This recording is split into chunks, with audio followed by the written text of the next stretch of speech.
Yo, welcome back to the Out of the Box Show. I'm John Wallace alongside my co-hosts James Luffy and Rory Luke, and you are tuning in to the world's greatest movie review podcast. We are officially pivoting.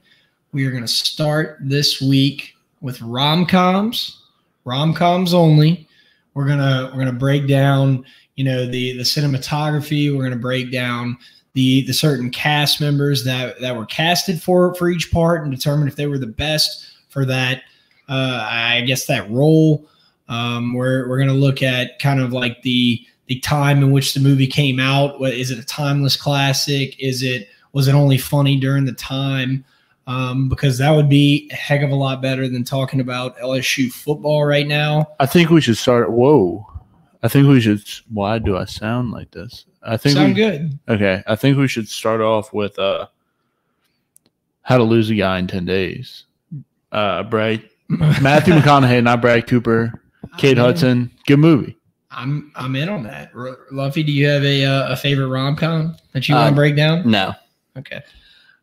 We could also, Luffy, I know you like to talk about golf. We can just do a whole podcast based on like how to swing a golf club or certain aspects of the game. We can talk about how the Pro V1s are aerodynamic. Can we talk about why cheap or expensive golf balls are so much better than cheap golf balls? Like why is that? It's the outside cover. It is? Mm-hmm, yeah. Just made with a different material. Even and this is the last one. We could just break down just like random like things that we notice in life. So like my dad gave me the idea the other day when I was frustrated about like grocery carts and how there's always one wheel that's just going haywire. Yeah. And like why is that? And why are things like that like something that you notice, right? I assume it's because the price of a grocery cart has to be pretty high and it's still usable with that one wheel, No, the grocery store wants you to stay longer, so they make it harder to move around. Maybe interesting. Maybe it was an attempt to get you to turn around. Maybe it strays off to the side because you know how sometimes the car will kind of veer off to the left. Maybe it was like, I don't know. Maybe there's someone controlling it. I don't know. But we can try to break down all these things in life, other things that we enjoy. But LSU football is at the point right now, and I think I speak for the entire LSU fan base. There's not one fan that wears the purple and gold that is not just frustrated and fed up with what they're watching. This past weekend against Kentucky, I think I said on last week's show that there's a chance. I wouldn't even be surprised if we would have won, right? But went up to Kentucky and got manhandled. And the things that we did well they're no indication of any real signs of improvement. Like, and I'm gonna go ahead and just say this, and I'm gonna let y'all kind of roll after this, but. Coach O went on off the bench this morning and he said, yeah, well, our rushing attack was great. Like Ty Davis-Price played great. And that's exactly what I would say if I was talking about the positives. But the fact of the matter is that when Kentucky doesn't bring anybody and they allow you to get these, 5-7 yard rushes here and there and whatnot, and they don't give up the big play over the top and they dominate you offensively and defensively, it really doesn't say much to say that we ran the ball well because we should be doing that anyway. It's gotten to a point to where it's so bad that you're not even really excited or looking forward to the next game. And I think that's when you need to move on and you need to do it now. Yeah. I mean, it's not even like I'm kind of dreading the next game. It's not even like I don't want to watch it, but I end up will, and I will be at the 11 o'clock Florida game, and I don't want to be there, but I'm going to be there for the sake of this podcast. Well, I think that's a good attitude to have. And, before we really get down into it, before we really start breaking it down and whatnot, like for you to stay into this podcast, we have to have people and businesses that keep us rolling, right? And who other than that than to be the Boot Crew Media Network, right? Boot Crew Media, the content is flying. It is flying right now. Pels start this week. Yes. Yes, they got destroyed.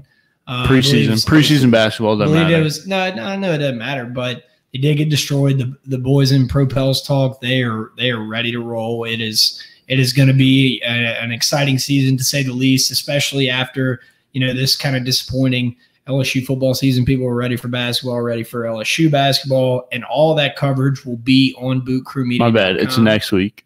A week from when this comes out. Yes. Next Wednesday. Or we're going to be ready to roll. The Boot Crew Media Network. Chris Calderera, actually, tonight as we record this, tomorrow as you listen, Chris Calderera broke down the tough loss to the Kentucky Wildcats in football up in Lexington. And he basically said what everyone's thinking, right? And he put it in words that are so eloquent, and they really drive the point across. Make sure to check his article out on bootcrewmedia.com and to follow them on social media at boot_crew_media. And also, as we recap LSU football games throughout the season, our recaps are brought to you by the best to do it. The best in the game. Undefeated like Kentucky. Best there ever will be. Undisputed like Skip and Shannon Sharp, right? He's the undisputed champion. Tyson Fury won a heck of the last fight in the trilogy. Blaine Loop with Keller Williams Realty. Blaine kind of looks like Tyson I was going to say this as well. Right? Yeah. Blaine Loop wants you to know that he wants to be your friend. He wants to be your neighbor. And he wants to be your agent. And he wants you to know that at speeds these homes are selling right now, you're going to need a certified professional. Well, Blaine's certified and he's a professional. He wants you to know that he will help you find the house of your dreams. He will help you sell your home to buy the house of your dreams, and he will help you rent. He is up all hours of the day and night, and he's looking to help you out. Make sure to call him at any time at 504-858-0031. And know that Keller Williams is an equal opportunity housing partner. Each office independently owned and operated. John, so we've seen Blaine throw some punches in the ring before. How long do you think he could last with Fury? I think Blaine, given his quick feet, his athletic ability, are what keep him up in the ring, right? Yeah, like his jabs and his. He's his got punches, a chin too. He does have a chin. His jabs and his punches are they're good. But believe me, they're good. But he's like Floyd Mayweather. He wins with his feet. Yeah. So, all right. So. There is no longer, and I'm pretty sure every radio host, everyone who's talking about LSU is going to say the same thing. There's pretty much no question that this is the end of the road for Coach O, right? I think that, the more this season goes on and the more things kind of, because it's only going to get worse from here, right? We got Florida coming up this week, 11 a.m. Don't have high hopes for that. Then we also have Ole Miss, Alabama, and A&M who beat Bama Saturday night, and that's a whole story in and of itself. But I don't think it's a question of if anymore, right? It was always if he can get to 9-3, if he can get to 8-4, if he can show some sort of improvement, and that just has not happened. The blunders continue to pile up. But we had a good practice Monday. Good practice Monday, though. Yeah, I mean, a lot of good practices this year. No good games, but a lot of good practices. Yeah, I think when there's not a lot of good going on, you look for the positives, and I'll give Coach O that he is stating the positives. I want to talk a couple of things with Coach O. So. Obviously, Luffy, we were all very upset about this, and these are things that kind of started to happen towards the end of Les Miles' reign over LSU, right? So, most recently in the press conference yesterday, Jacques Doucet asked. He didn't even get to ask the full question, right? He was saying something along the lines of, how are you dealing with all this outside noise and there's been questions of your job status, and Coach O cut him off. That's really sorry to cut you off there, John, but that's really not even a tough question. No, I'm starting. No, I'm talking about Coach O, but yeah. Right. But I'm kind of starting and I'm kind of going. I'm tracing back through the week because this one was most recently, right? No, but I'm saying like that's not even a tough question by Jock. Like that wasn't even that hard hitting of a question, and for Coach O to kind of snap at him like that seems like a lot, especially for somebody who's really been positive and never. Jock's not a guy that throws shade at people, and right? Who's also been in the Baton Rouge media, through the thick and thin. Like he's been there for everything. He's seen this before multiple times. It's just like kind of a shocking response by Coach O, and I think it kind of shows where his headspace is at. He's somebody his back's against the wall, right? Yeah, and he's in a corner, and you do what you got to do to get out of the corner. And unfortunately, that the steps he's taken. I guess we'll go ahead and talk about the radio incident and whatnot last week on the Coach O show at TJ Ribs. Now, I will say, no, I do not think he was threatening the fans' life.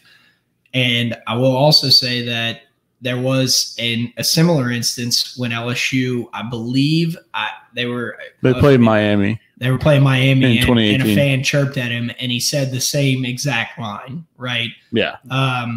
But I think it's just a very untimely reaction, right? If things are going well, then things like that can fly a little bit easier. It's the same thing if you're in good standing with any organization, if you're always a good person, if you do the right things consistently and you slip up and you make a mistake, okay, we can deal with that and whatnot.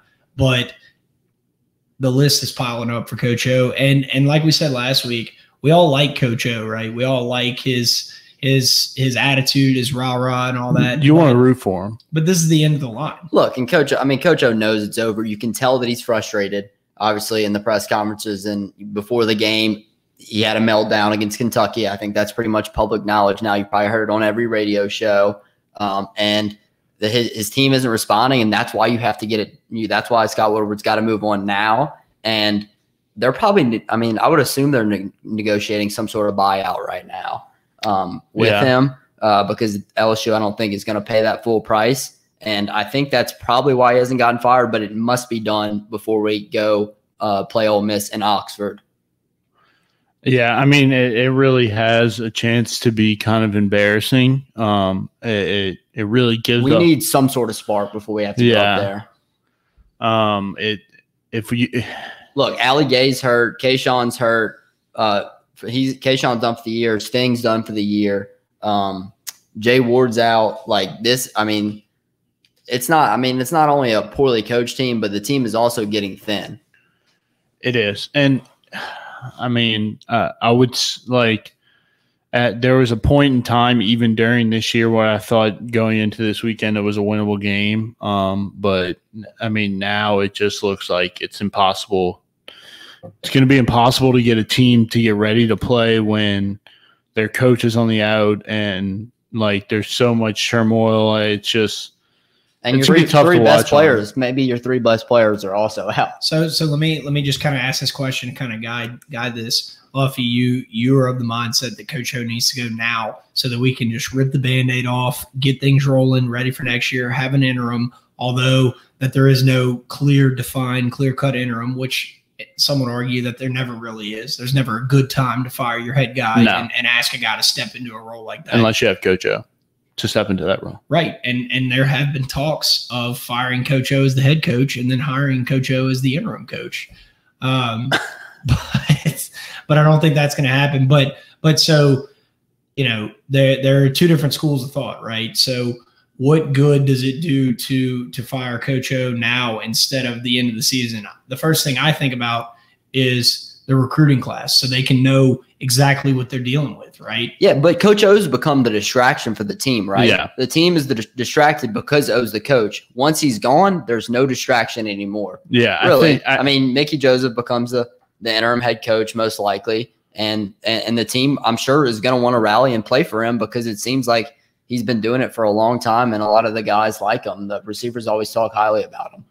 Yeah. And Rory, you might know him. I mean, I do know Mickey. He's a good guy through and through. I mean, he's got the pedigree.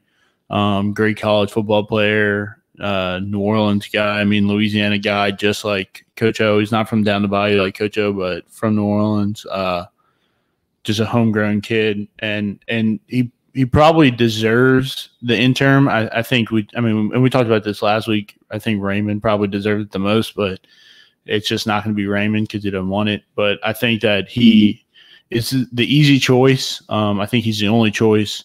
And I agree. I think that the longer you keep O, the more the distractions keep piling on, the more these like media slip ups, happen.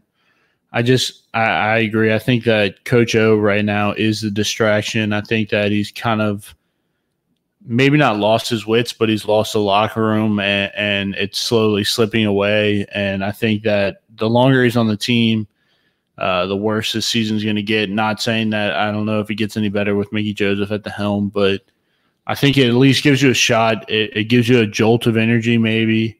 It draws the line in the sand. Yeah. It draws the line in the sand. You say, we're moving on from this. Yeah. It's been a distraction. It's run its course. Let's rip it off now. Let's bleed for the rest of the season, and let's get ready for next year. Because if there's one thing that LSU fans have been very adamant and certain of, or at least confident in, is that Scott Woodward is going to take the right steps, right? Yeah. Everybody, and he's going to make the big move. I've not heard anybody say, yep, I don't have any faith in Scott Woodward to make the right move at the right time. No. Everybody has, and look, he's got a track record, but also it has been said that this is going to be one of the most important hires in the football program's history, right? I mean, and yeah, just to get to that, I think this is probably the toughest job in college football at the current moment, because if you think about it, you have if you look at the best coaches in the NCAA, you look at like Dabo Swinney, Lincoln Riley, Ryan Day, Nick Saban, like top four. They're consistently always at the top. Nick Saban and Dabo had to go through rough patches to get to where their team is right now. Lincoln Riley and Ryan Day followed up. Great coaches who were already on their staff. Yep. You have to bring in a guy that's going to be expected to compete at a national championship level right away, and not he might get a year or two to build a program, but you really have to bring this program from a plateau and find a mountain. It's a super tough job. It's not you look at Kentucky. Stoops has been there like 14 years or something like that. Like these coaches have time to build a program, and you really don't have time to build a program. You're expected to come in and immediately produce. So you need the right guy. So I just want to kind of follow. I want to kind of ask a question to lead that. So I had a conversation with a guy at work today, and I don't think it's unreasonable at all. And this has been said before. This is not a completely original idea, but is it unreasonable to expect LSU with a new coach and a new coaching staff to be competing for a New Year's Six bowl next year? Right. So, I mean, you're three offensive line transfers, which was what their plan was after the year to go get, or what O's plan was. And, a couple linebackers probably away from being back to being really good. But because the skill positions, the corners, they're going to be really good at safety. I mean, we haven't even seen much of Sage Ryan yet. And then the D-line there's depth there. There's depth at wide receiver, quarterback. We have two freshmen running back. We have quarterbacks. So it's really offensive line and linebacker are the two positions. And some of those linebackers just really need to be developed, in my opinion. There's talent on that team. There's talent. So, and we'll probably lose a couple of those guys in the transfer portal, but the transfer portal makes it to where we can go get three semi-elite offensive linemen. The best linebacker on Alabama's roster is a transfer, you know? He's probably a top 3 defensive player on their whole entire defense to transfer from Tennessee. Linebacker, there's talent to be had, and that's kind of the good thing about the transfer portal is you get that, you also lose talent. But it's just it's a really tough situation. You're expected to come in and you don't really have time to kind of go through a rough patch or kind of smooth things out like like I said, like pretty much the top 4 coaches in college football had. You're expected to come in and be on point. And that's going to be tough for anybody. And I think that's what LSU fans expect. And we need somebody. You really need a transcending talent. And that's why it's one of the most important hires, because you really need a good talent to allow LSU to meet the expectations that the fans have. All right, y'all want to talk names? Yeah, I mean, I think it's going to be an interesting conversation because of, yeah, for sure. But what I'm saying is, I think Woodward's going to take his time, make his decision and whatnot. And for LSU fans' sake, once LSU moves on for Coach Orgeron, it makes it a lot easier to get the next guy up, right? Because if we hold Coach O till the end of the season and we're sitting here talking about who the next coach is going to be, then we fire him. It's like, who knows what's going to happen by then? You also need it. Let's throw some names. Quick, before we throw names, like you also need the new signing period. Yes, that's what I was going to say. That's exactly what I was going to say. The new signing period is the biggest issue in this thing. A misconception.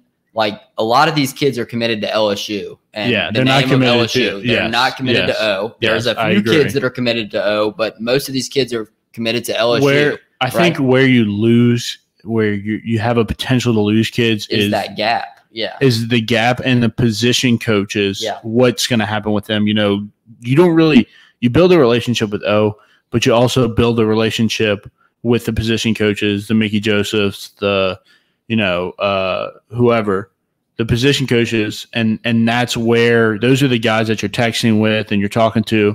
So that's going to be where the transition probably needs to occur quickly and just get these kids information as to what's going to happen. And a lot of these guys are in-state guys who've grown up wanting to play for LSU their whole life. So you're not going to lose those kids. You're not going to lose the Will Campbells, the Walker Howards. Those kids are LSU through and through. They're playing for the purple and gold. They're not playing for who's coaching here. So, quick announcement before we start throwing names. I did get a text from a guy that I work with, Ed, and he said Canes is replacing all of the Coach O cups with normal ones, and they haven't done that since Miles was fired. I think he has a connection with Canes, and that's an insider information. So I think Canes. There's a lot of. I think Tide Graves is on the in, and I think he knows that O is on the out. All right. Yeah, I mean, there's many people on the inside that have said that they're negotiating a buyout right now. But Scott Woodward's always been very, he's kind of closed things up. It's not like Oliva used to do it. So, all right. So let's fire off some names. I'll start with a person I think that is at the top of Woodward's list, and if he has a list, but he definitely does, Lincoln Riley. And I don't know if y'all have heard that yet. I haven't heard Rory, that. You looked a little shocked there. I'm very shocked that I don't know. I mean, how do you leave Oklahoma? I mean, Oklahoma, and also that's Scott Woodward swings for the fences. I mean, he gets up there and he's Big Papi. He's going for the home run. So, I mean, and the number's going to be big. That's probably why. Yeah. I mean, look, Lincoln Riley's making a lot right now, and he's going to make more year by year. But like when you look at what he's making year by year as it goes forward, those numbers are only going up. Like Jimbo's contract looked massive. Yeah. Right. Yes. It looked massive, but it doesn't really look that crazy now. Right? It's like the Drew Brees. Like you remember when Drew Brees first signed that $300 million deal? It was huge. Yeah. And then next thing you know, like 6 years later, Matthew Stafford signing for like $80 million more. So my thing is also, if you think about this, Oklahoma's coming to the SEC. Yeah. So that definitely is going to play a factor, right? One, you could say, that he hadn't really helped build Oklahoma into a fantastic, but he's kept it. He's kept it. He's maintained what it is, and he might want to see how it plays out once they join, right? I don't know. That's the first time I've heard that either. Yeah, and I mean, I'm really talking about more not would he come, but like would you want Lincoln Riley? I think I would want Lincoln Riley. I just think offensively what he's done is you can't really question it. Defensively, they haven't been that great. Yeah, they haven't broken through and won that big game, but the dude's lost almost no football games. Yeah, until the college football playoff. I think he has like 3 losses before. 2 losses before the college football playoff. Like I just talked about him as probably like the top 4 coach in college football, and I think that's pretty undisputed. I would put him on that 4 list every time. I think Oklahoma is. I mean, they play in a shit conference, but they're consistently the best team in that conference every year. There is no questioning it, which takes a lot. Yeah, and he doesn't – I mean, just really doesn't seem to lose to bad teams, even though they may struggle a week or two. That's kind of college football. And then you talk about the transfer portal. If there's one guy who knows how to work the transfer portal, it's Lincoln Riley. Yep. I mean, I'm 100% on board. I will donate to Taft so we can pay for Lincoln Riley.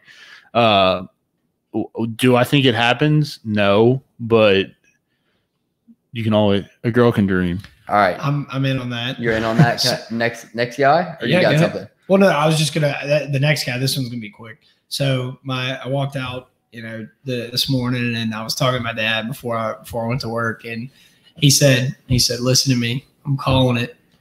Billy Napier is gonna be the next coach at LSU, and I said, no, he's not. But you have a good day. What are y'all's quick thoughts on that? Because my thought is it's not even the same ball game. He plays at ULL, not Louisiana. It's not the same thing. You don't come into LSU being the coach at ULL and then step into the head role at LSU. Yeah, it's the size and just the different magnitude and responsibility. I think he's a good coach. The job. Where he's at. Yes. I think he's a good coach. I mean, they're winning right now. Yeah. I mean, I don't know. I think he's definitely brought that program from the dumps, and you saw him build a program, but you don't need to build a program. And how often those hires, it doesn't seem to work out when that kind of stuff happens. Yeah, in my opinion, you need to make need somebody out of the state. We'll roll into Luke Fickell because that kind of is something different, but somewhat similar. I think Luke Fickell is the step that Napier probably needs to make. I think he needs to make the. I'd agree. I think about like Saban at Michigan State. You need to make that. I mean, and Luke Fickell is at Cincinnati, but he's brought that program so far up that it is a national program at this point. So, I mean, I would compare that equally to Saban coaching at Michigan State in the early 2000s or in the 90s, whenever. But I think you need to make that one step, and then you can. Would you be excited for Fickell? For me, I don't know. Like, that's not going to get me super excited. I have questions about him for sure. I think there's definitely – I've heard worse names, and I'm sure you're going to give them to me. And I don't think he's not in the bottom half. I think he's in the top half. If you look at it, I mean, Cincinnati's a legit program. They're I mean, if they go undefeated, there's no reason why they shouldn't make the playoffs this year. And I don't know. I mean, I think that where we are in college football coaching carousel, I think that it's really not. It wouldn't be a bad hire. It wouldn't be the home run that Lincoln Riley is, but I think I put it at an extra base hit. I think it's a double. John, I'm in on that too. I think that's pretty spot on. Okay, Mario Cristobal from Oregon. He's rumored whenever Saban dies, because he's probably not going to retire in 10 years, to be the next like Bama coach. But what about? I thought Dabo was going to be that guy.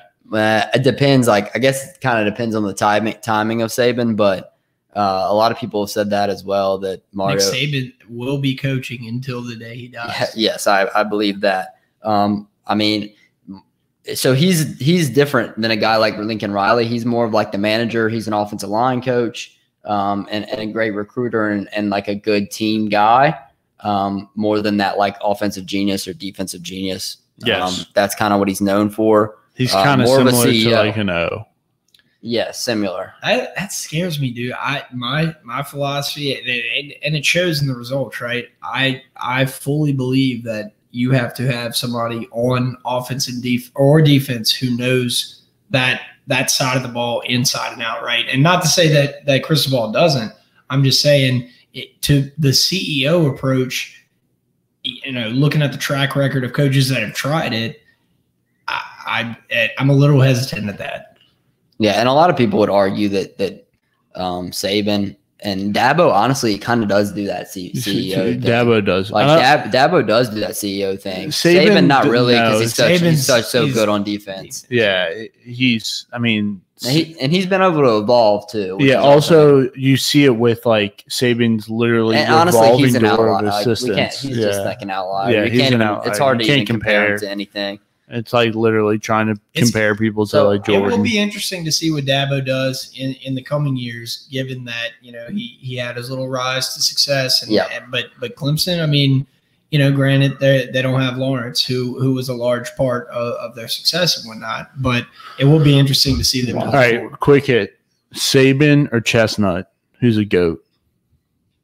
Saban or GOAT? Coach? No, Joey Chestnut. Coach? No, I know. There's a coach and an athlete. I know, but who's a GOAT? Who's a more dominant in their sport? I know, but Chestnut. All right, I guess I'd be okay. He has with more Mario titles than Saban. He does. He literally has more championship titles than Saban. I think Cristobal. I think the way you've put the list so far is probably what I think. I'd rather Fickle. I'd rather shoot for Fickle than Cristobal. I think you know what you're going to get.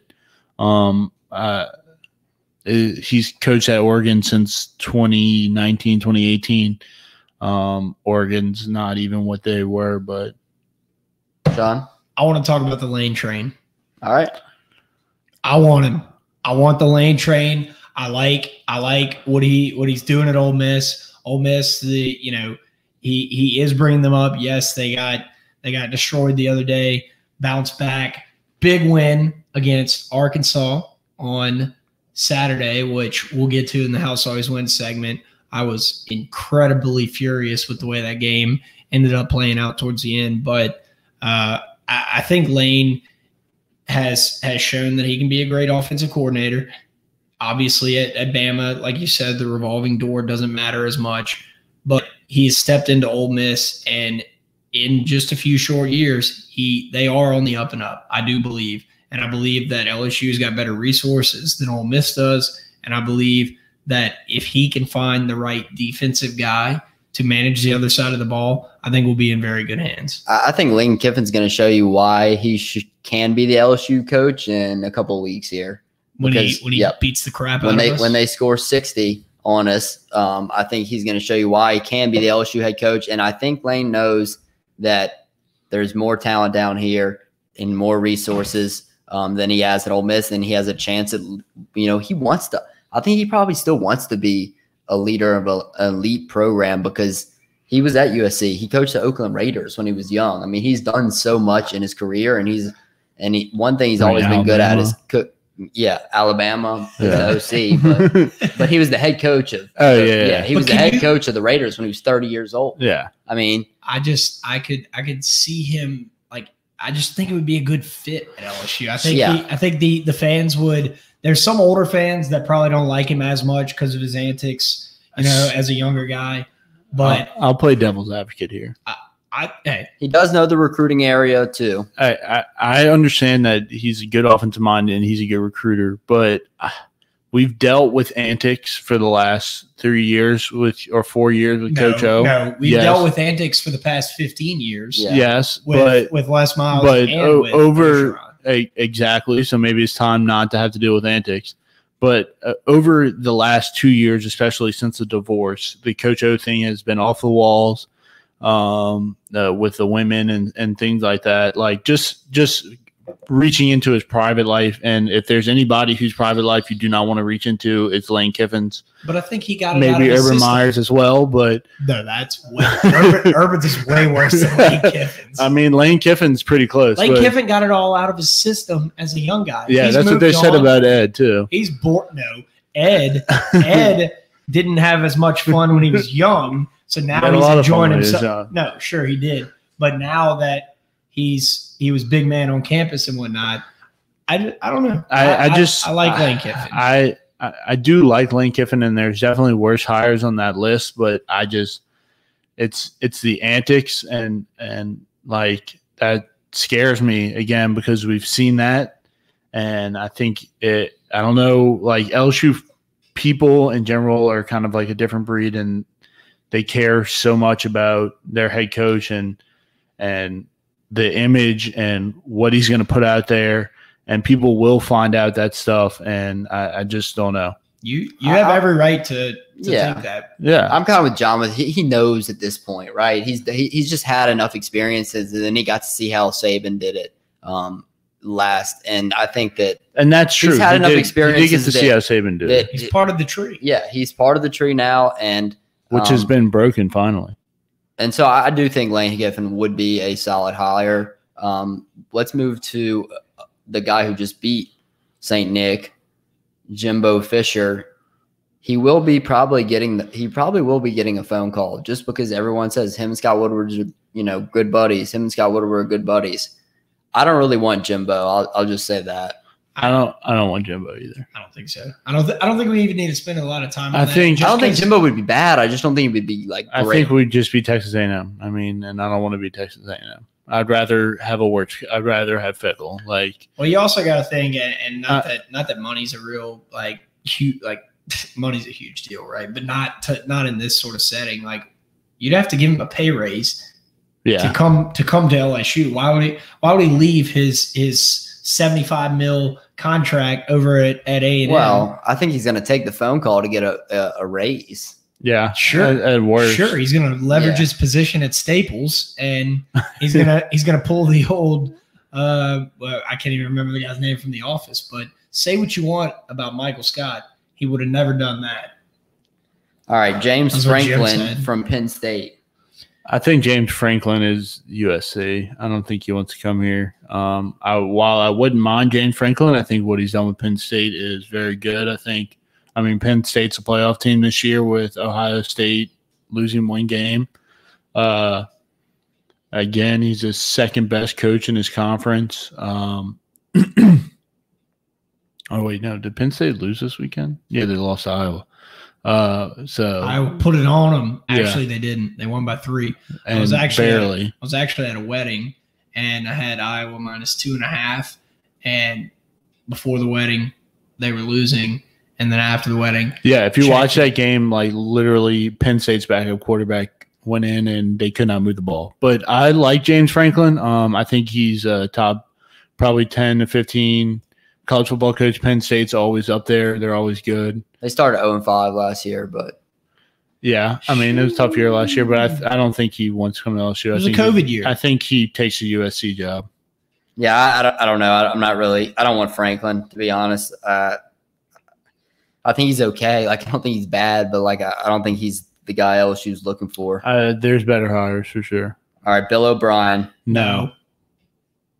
Not even close. I people saying that name just pisses me off. I do not want Bill O'Brien. I think there's just Alabama, first off, their offense really doesn't even look that good.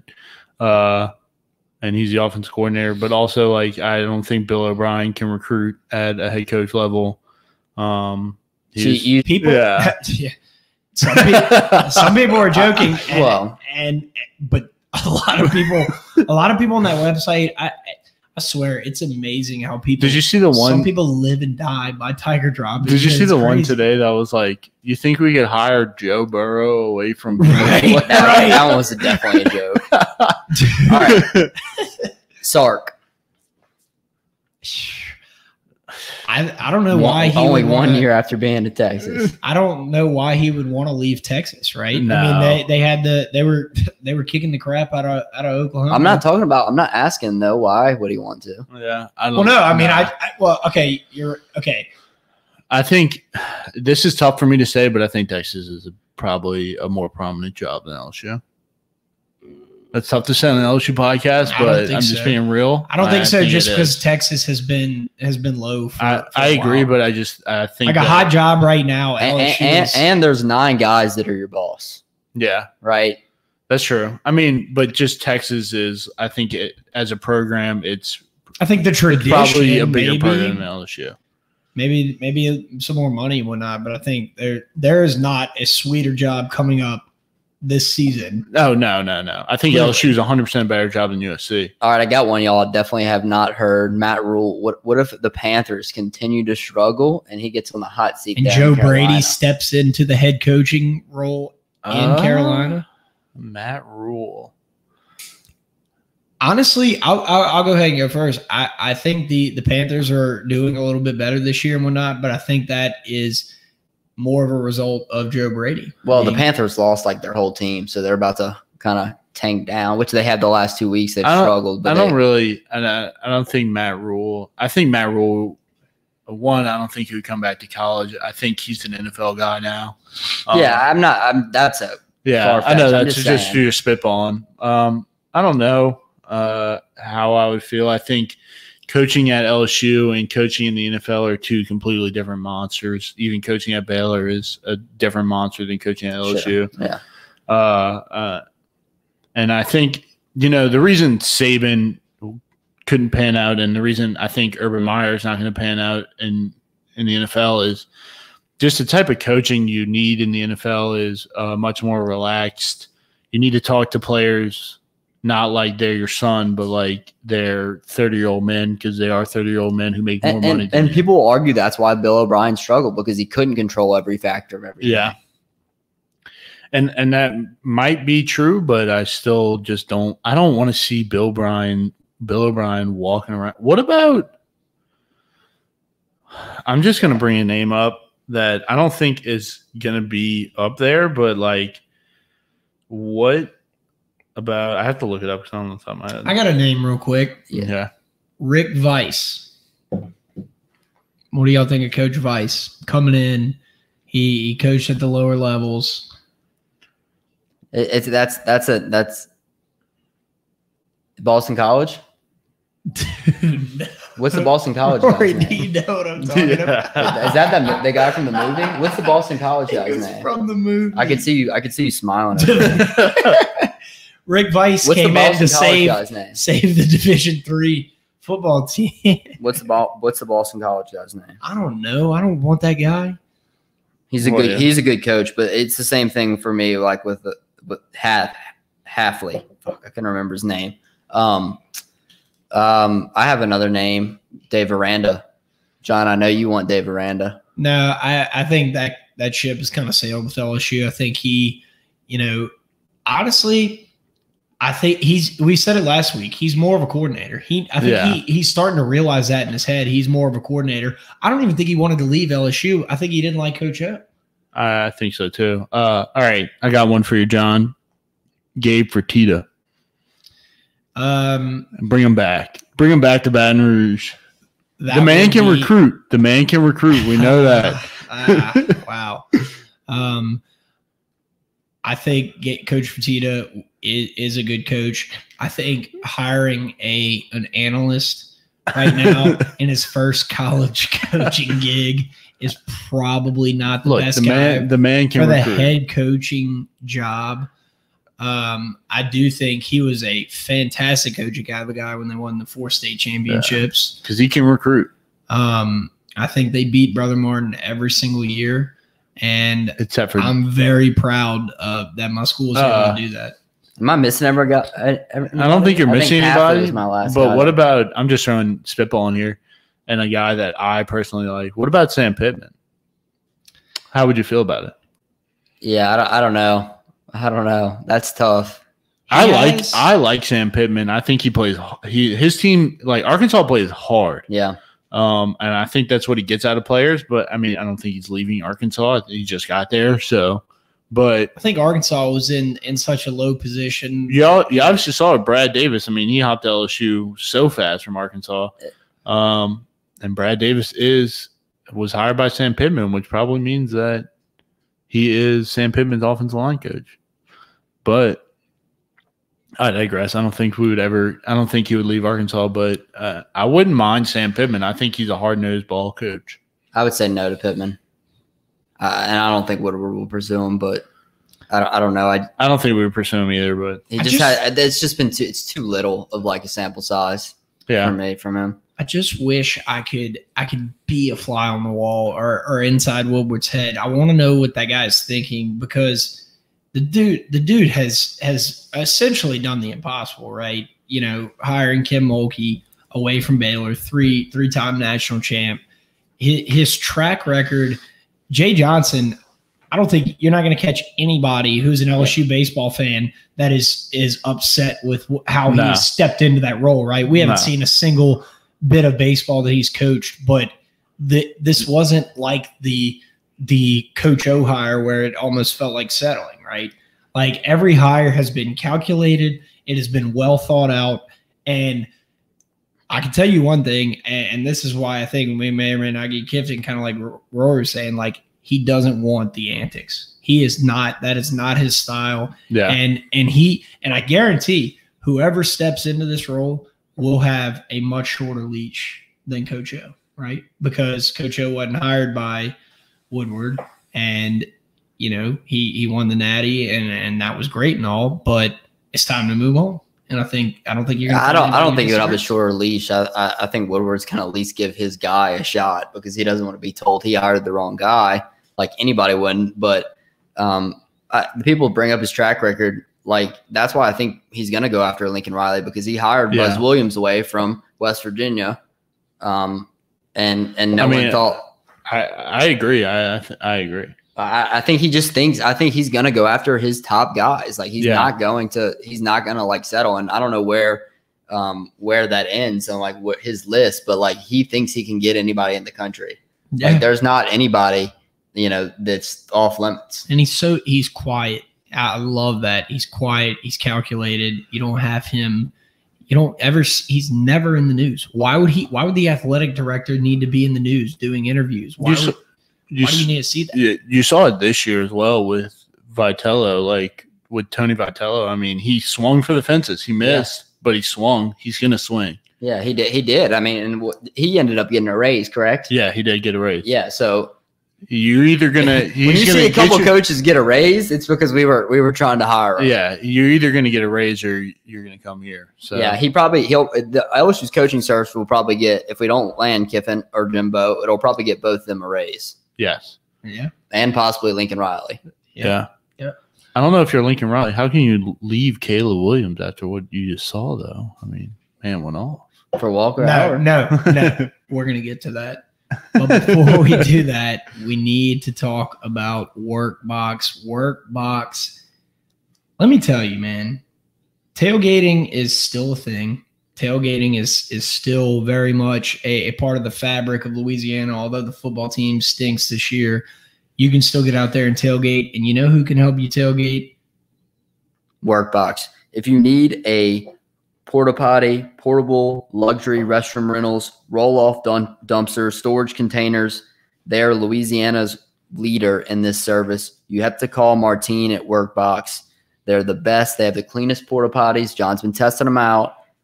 You have to call Martine at Workbox. It's 225-343-4886.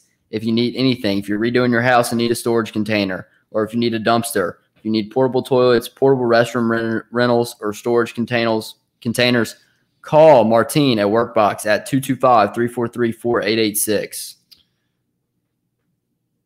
Somewhere you can go to get ready for the weekend this Thursday night.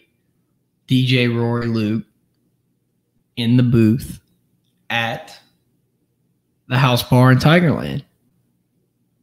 Are you going to be there? Yeah, I'll be there this weekend. Thursday, Saturday night. Come see me in the booth. Shout out the House Bar in Tigerland. Tonight, if you're listening to this live, which is impossible unless you're in this room. I don't think anybody's in here, but if you are, T-shirt night tonight, 100 free T-shirts. Head to the house. The house is home. And with that, we'll get to the House Always Wins segment. Also, you can follow them on Instagram and Facebook at House in Tigerland, and on Twitter at Tigerland House. I lost last week. The Rays lost to the Red Sox, and I'm taking that, and I'm going to bet on the Red Sox.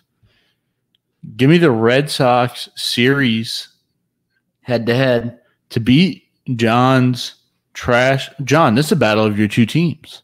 Yeah, well, good luck. To beat the trash can banging Astros, plus 175 series price, plus 175. It's pretty steep. I thought it was interesting how the Astros were complaining about Yasmani Grandal running out of like the baseline. He did, and it was obvious when they're like literally the number one cheaters in the MLB. You're right. Nobody in the MLB is doing anything to gain a competitive advantage. I think that is ludicrous, but the Astros, regardless, put it on the White Sox today. Yeah, I had the Astros series price. Me and Rory going head to head this week. Astros are going to the World Series. Dang, big down for that. Let's do it. What's the? I think it's like -1. I think it was like -110, -1. It was -115. I think it's -110. Well, wait, no. They were only -115 against the White Sox. Yeah, but that's a series price. The series. Oh, you're taking them to go for the Red Sox. I'm taking the Red Sox against the Red Sox. I'm taking series. The Stros are -200 for a series price. Yeah, Red Sox +170. Holy. I'll still ride. That's insane. All right. Throw in a parlay. Parlay it with something. Well, we don't know who's coming out of the other side yet, whether it's LA or San Francisco. Parlay it with a football game. I'll probably take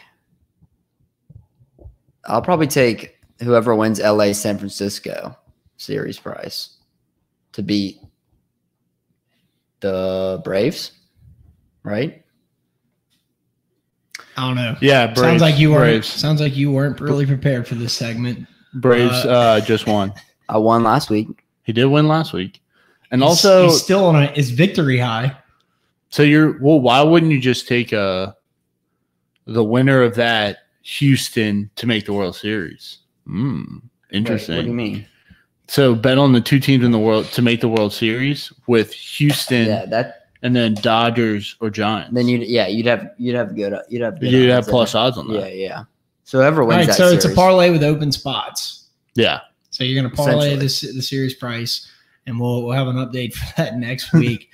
I was incredibly infuriated on Saturday watching my House Always Wins picks do so well and then crumble in front of my eyes.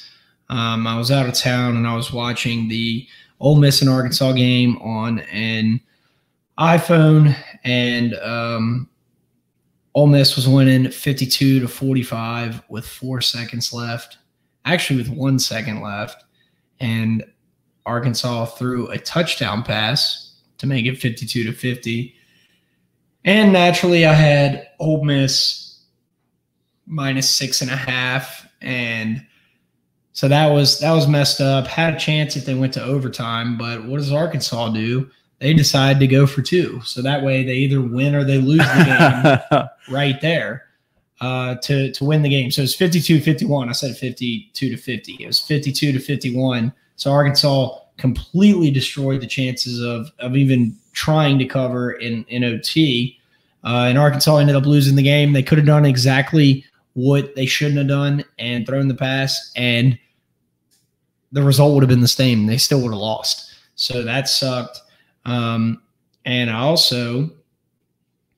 had what was it? I believe I had Bama covering against A&M, and I had that as well. And A&M won. So congratulations to Alabama. That was awful. I just wanted Alabama to win, honestly. Congratulations to A&M. Yes. So now we get to play the transitive property game of who's beating who in the SEC. It's everybody but Georgia. I know, but who's beating who, right? So that game's hilarious. A&M lost to Mississippi State. We beat Mississippi State. A&M beat Bama. We're gonna beat Bama when they play. We'll see that in 3 weeks or 4 weeks, whenever it is. No, so I think that about does it for the House Always Wins segment in our show. Thank you guys so much for listening. LSU 10.5. All right, LSU Florida predictions. We forgot to do our predictions last week. I put them on an Instagram. Oh yeah, you did. I picked Kentucky to beat us. They picked us to win. I'm picking Florida to beat us again this week. I mean, it's pretty simple. For sure. As long as the coach and the team looks like there's No, they don't. Well, they look like they don't practice. Then I'm going to keep picking against them. We're going to lose by 3 touchdowns. I'm taking LSU to cover 10.5. That's a lot of points. Yeah. Yeah, I just think Mullen will try to run it up if he gets the chance. That's true. But I'm taking LSU. Florida lost to Kentucky, and we just lost to Kentucky. Exactly. So they're not that good. So we lost to Kentucky by 21. Florida lost to Kentucky by 11 7. o'clock game probably plays in your favor there too. I know. It's going to be a slow-moving game. Yeah, they're going to play. They're going to get one last hoorah in for Coach O. We'll see. And then they're going to carry him off the field like they did Les Miles after we beat A&M. No. I think there's one thing for certain, and Rory, I think that was a little facetious by you, but I do not think that'll be happening. But you know what I do think will be happening? The Out the Box family will continue to support us. We say it every single week. Thank you guys so much for listening. We could not do it without you guys. Let's be honest, LSU football stinks right now. It is not enjoyable to watch, and that's generally what we talk about, and we generally do better as a podcast when LSU's winning, but we're still here. We're going to be here every single week like we always are. We've got a lot to look forward to. The Saints had the big win this past weekend. Pell's coming up. We got LSU basketball season starting very soon, and LSU baseball season will be here before you know it. So shout out to all of our sponsors, the House Bar and Tigerland, Workbox LLC, and Blaine Loop with Keller Williams Realty. I wish we had coordinator interviews like they do in other conferences, so we didn't have to watch one guy get interviewed for an entire year, or actually throughout the entire year. Expand on that. Like what do you mean? In other conferences, the offense coordinator and the defense coordinator get interviewed. When's the last time you've seen Jake Peets or Durante Jones hold an interview? Yeah, over the summer. I'm not. That's not. I mean, that's like a one-time thing when they get announced or they do like a story on them. When someone actually writes a story on them, they don't actually go to like a press conference. It would be nice. It's only when they get hired. They should have to go after every game. Can we talk about the Hoodats? Sure. What a game! We've already ended the show. We've already ended the show, but yeah, go ahead. Hoodad. It was a great game. He said, "Can we talk about the Hoodats?" Hoodat. Jeez. Can we talk about